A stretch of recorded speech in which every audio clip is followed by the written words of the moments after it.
Thank you so much for joining us today. My name is MG Govia. I'm the Education Outreach Liaison of OK 811, and we're doing a special pop-up webinar today over the Remark versus extend ticket types. It's relatively a new process, and we wanted to get that information out as often as we can, get everybody on the same page. So I appreciate you joining us. For those who haven't seen it, our YouTube page, you can go to that channel, just type in at OK811, and you'll be able to see recorded webinars such as this. So we'll be posting this one on there next week. If you haven't used GoToWebinar before, you'll notice an orange arrow that just opens and collapses the interface. And within the interface, you'll see a questions option for you where you can submit questions that you may have throughout the presentation today. I am flying solo, so I'll pull up those questions towards the end of the presentation and make sure that all those are answered. So let's dive right into it. Like I said, this is a new ticket type.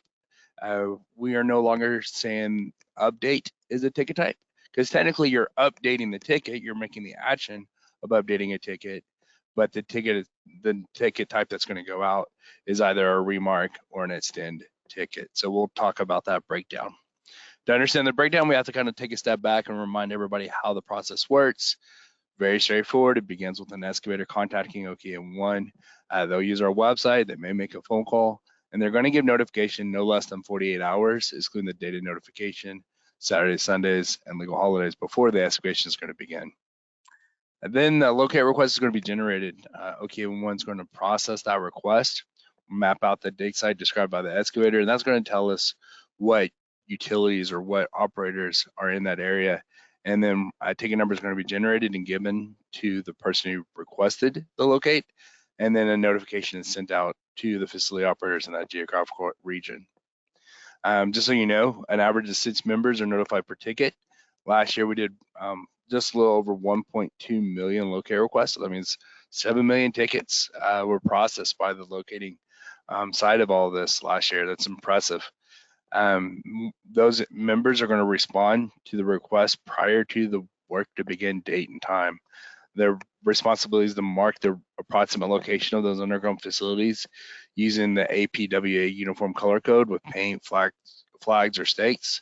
And then they can communicate that process with the excavator by mandatory positive response. On every locate request, the ticket itself will have a response section on the bottom where they can see the status of the operator or their locator and see what has taken place.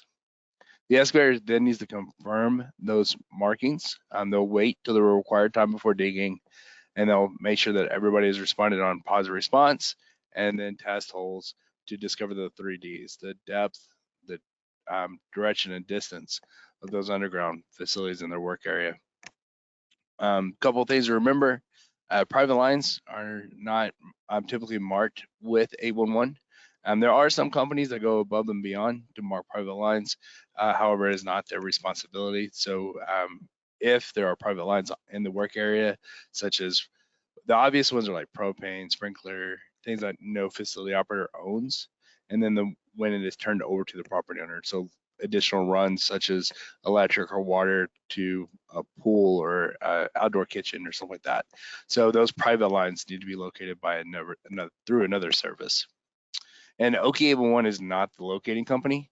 We're a notification center. We take these inbound requests, process them, and then provide that information out to the facility operators, who are then responsible for having those lines marked, either with in-house employees or by a third party, such as USIC, GridHawk, LineQuest, and many others that they may partner with. So now we know the process.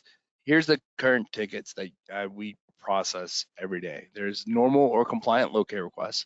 These are the non-emergencies, where the excavator is contacting us at least 48 hours in advance, with not including the data notification, weekends, and holidays. Reason we call them normal or compliant is because this is the way the law is written. They're complying with the Oklahoma Underground Facilities Damage Prevention Act.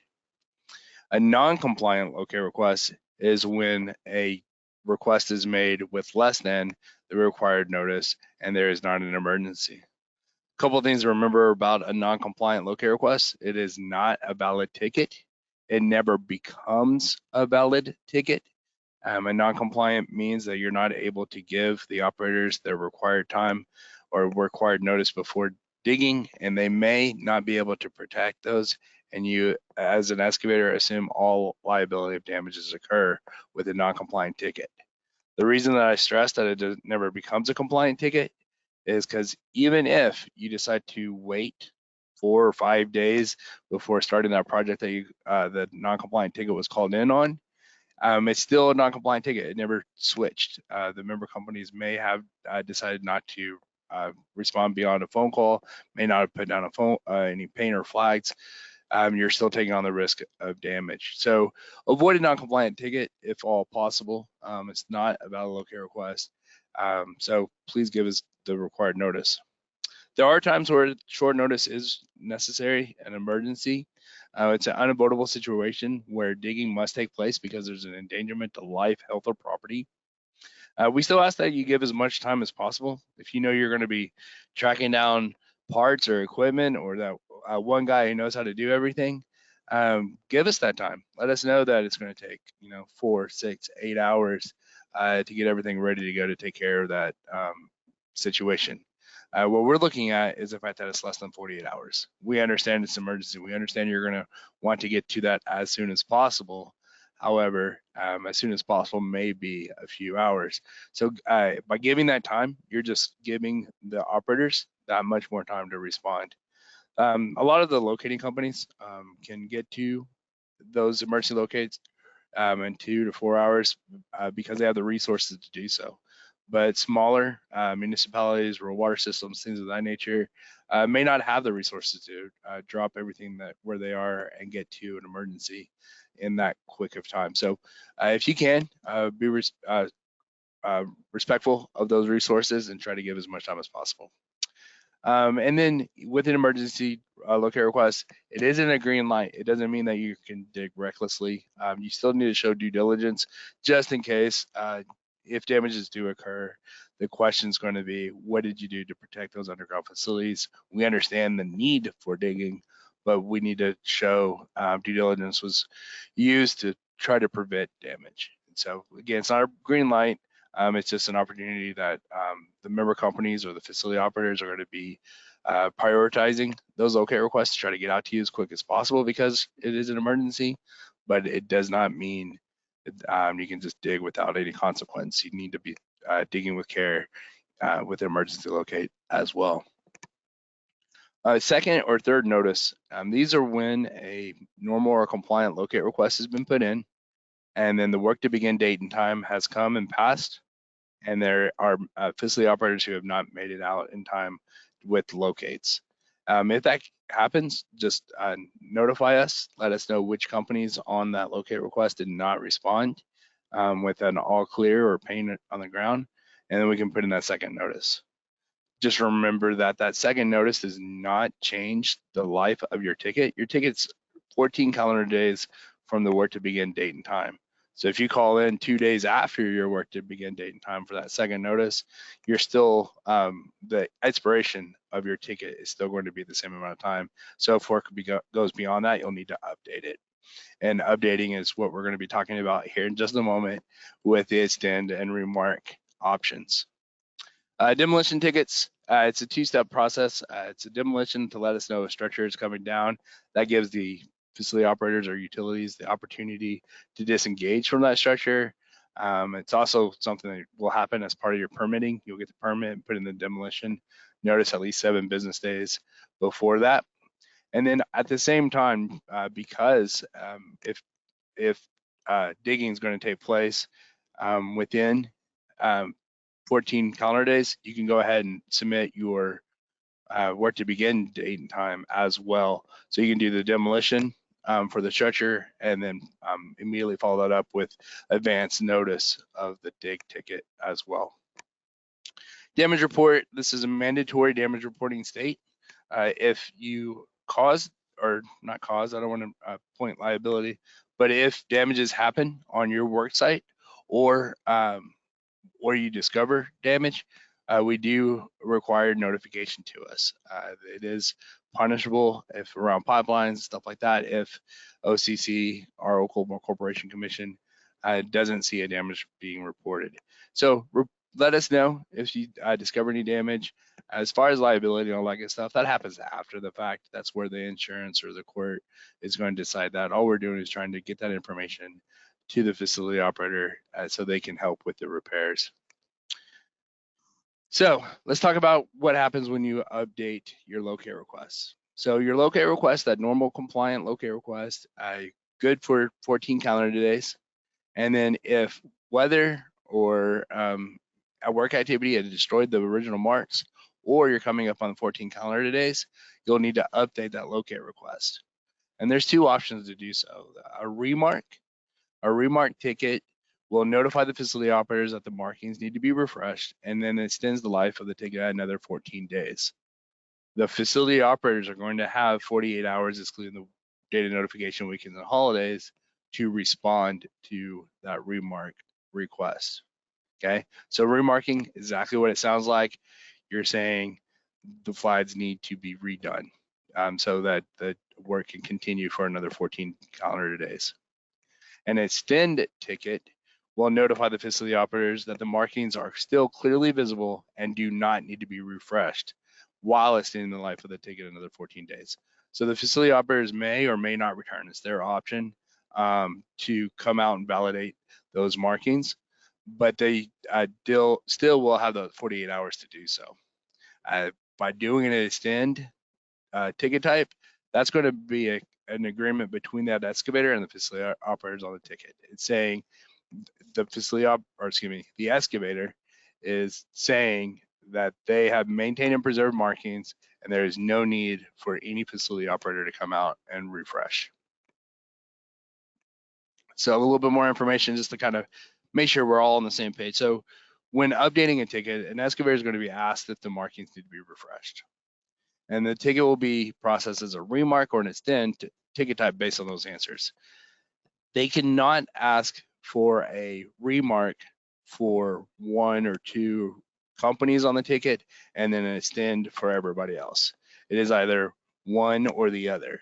So it will either be a remark and all companies are notified that markings need to be refreshed, or is an extend saying that all companies do not need to refresh their markings.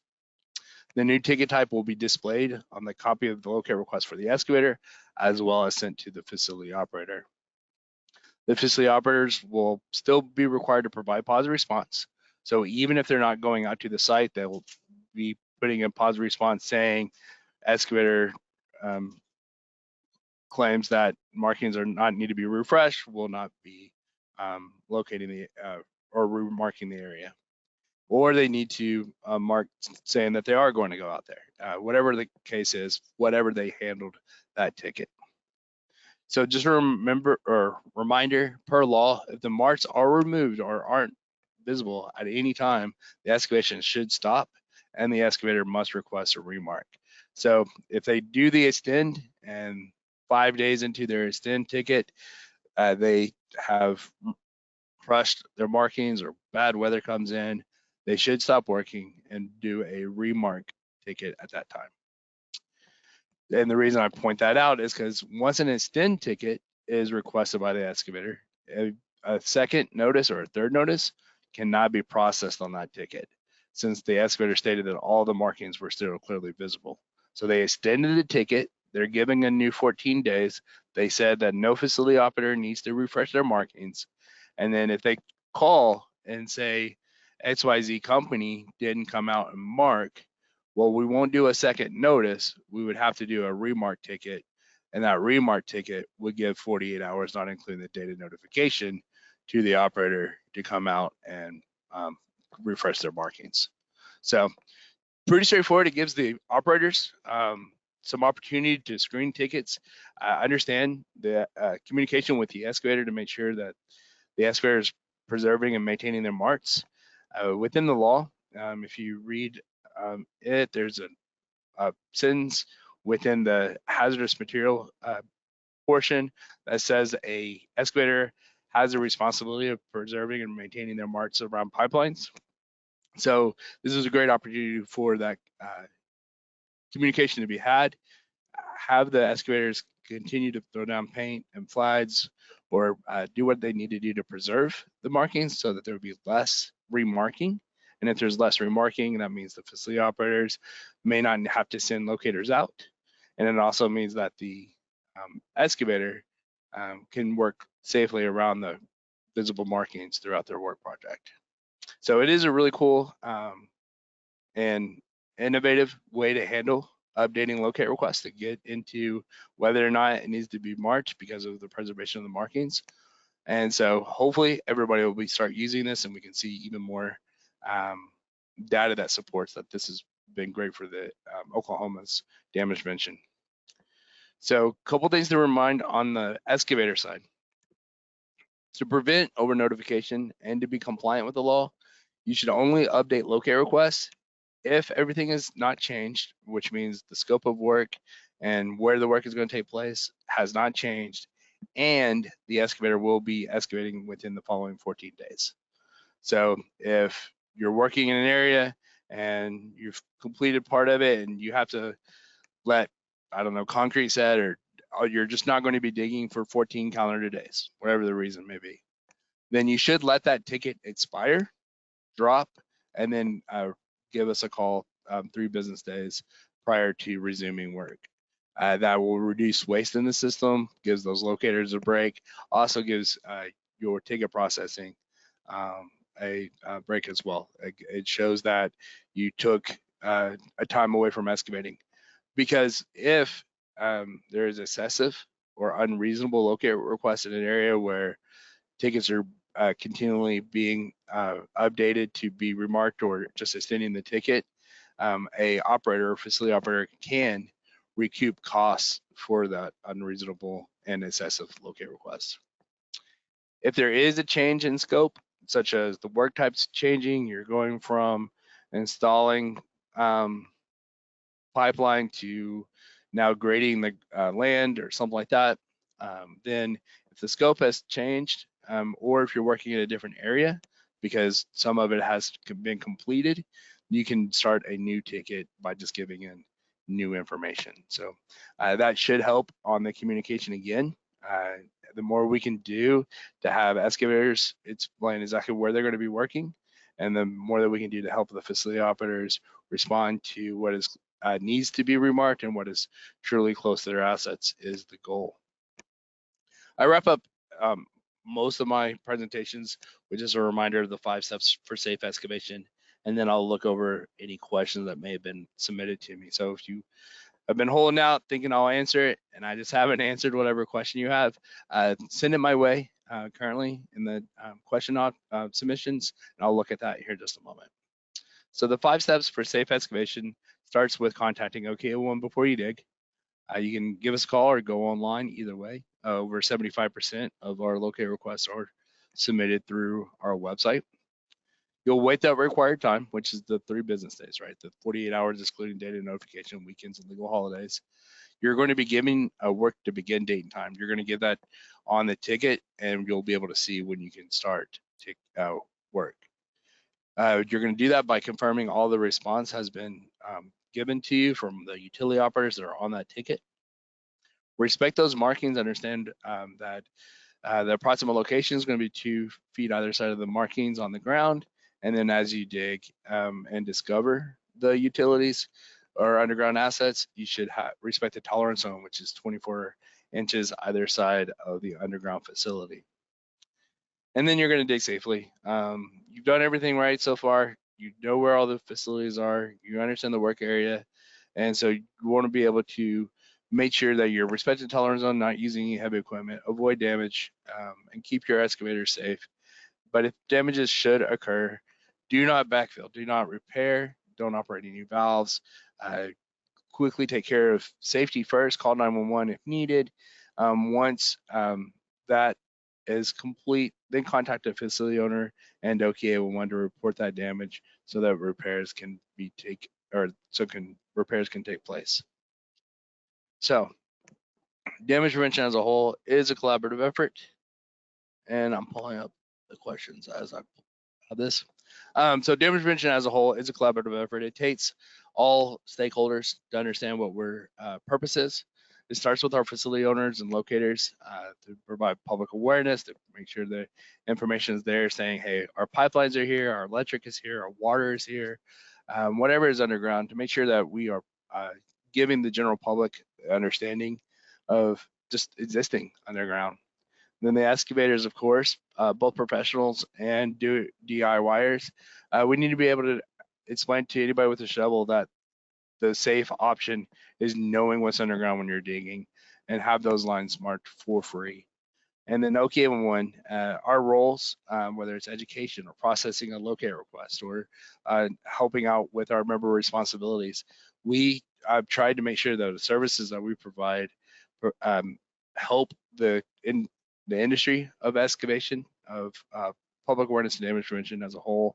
We're only one part of it all, though, and we appreciate all the partnerships that we have established through this. So I'm looking over the questions. Looks like no one has any, which is great. That means hopefully this process is pretty straightforward, easy to understand. But if you do think of any questions, I'm going to share my email address with you here in just a moment. You can always shoot me a question at any time. I'm here to help both sides of this, right? I want to make sure our facility operators have their underground facilities protected, and we're going to do everything we can to prevent damage. And then on the other side, I want all of our excavators who use the service to understand that we want to keep them safe and give them an opportunity to make money and go back to work the next day and contribute to their family and community. If you aren't aware, we have a podcast. It's called Digging Deep, an OK11 podcast. You can search for Digging Deep OK11 on anywhere where you listen to podcasts. You'll find us.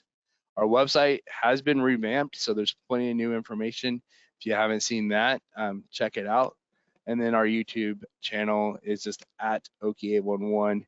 You can plug in to see recorded webinars, different commercials, different tutorials that we've shared throughout the years. And finally, if you do have any questions or you think of anything that you would like us to cover on future presentations, let me know so we can vet that idea and see if we can make that happen for you or anybody else who may need that information. The email address is pretty simple. It's the word education at oka11.org. And don't hesitate to reach out to me. If it's just a random thing that's happened in the field, or if it's an idea that you want for a new presentation, or an understanding of the law, whatever the case may be, I'm here to help you out. If I don't know the answer, we're going to find it out together. So again, that email address is education@oka11.org. I appreciate all of your attention today. I hope you enjoyed your weekend, and thank you for doing all that you do to keep Oklahoma safe. Have a wonderful day.